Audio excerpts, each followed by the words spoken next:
America में जल्द ही corona virus से मरने वालों का आंकड़ा 1 लाख के पार होगा। लेकिन अमेरिकी राष्ट्रपति डोनाल्ड ट्रंप अब भी देश के लोगों को भरोसा दे रहे हैं कि अमेरिका कोरोना वायरस के संकट से जल्दी उबर जाएगा। मेमोरियल डे के मौके पर ट्रंप ने कहा, हम मिलकर कोरोना वायरस पर जीत हासिल कर लेंगे।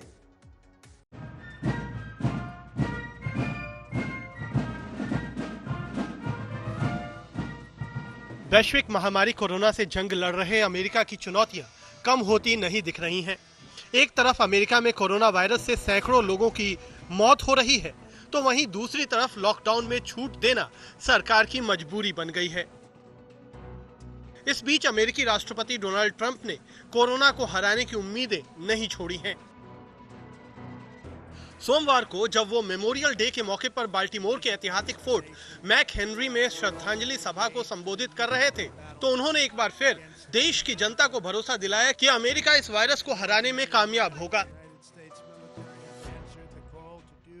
Together we will vanquish the virus and America will rise from this crisis to new and even greater heights.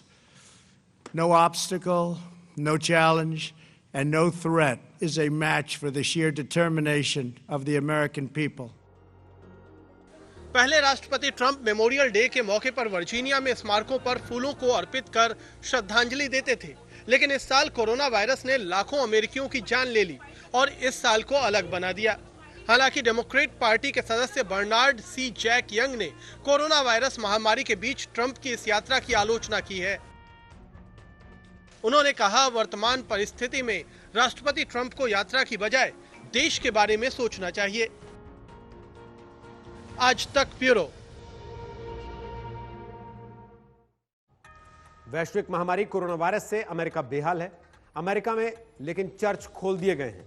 कुछ दिन पहले अमेरिकी राष्ट्रपति डोनाल्ड ट्रंप ने चर्च खोलने की बात कही थी, जिसके बाद 25 मई यानी सोमवार से ही अमेरिका के राज्यों ने चर्चों को खोलने का आदेश जारी कर दिया। बड़ी संख्या में लोग चर्चों में प्रार्थना करने के लिए जमा हो रहे हैं।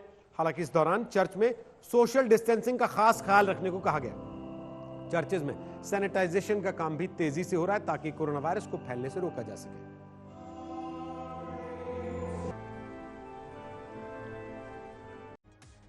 कोरोना वायरस का खतरा इस कदर बढ़ गया कि लोग एक दूसरे को अब गले तक नहीं लगा पा रहे। इस खतरनाक बीमारी से बचने का फिलहाल इकलौता जो उपाय है वो है सोशल डिस्टेंसिंग।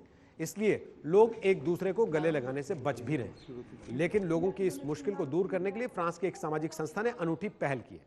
यहां ओल्ड एज होम में रहने वालों के लिए एक ऐसा प्लास्टिक बबल होम बना है जिसमें लोग एक दूसरे को न सिर्फ छू सकेंगे बल्कि उनको गले भी लगा सकेंगे। इस बबल होम में प्लास्टिक की दीवार है और दीवार के दोनों तरफ मौजूद लोग एक दूसरे को स्पर्श करने के लिए इसका इस्तेमाल कर रहे हैं।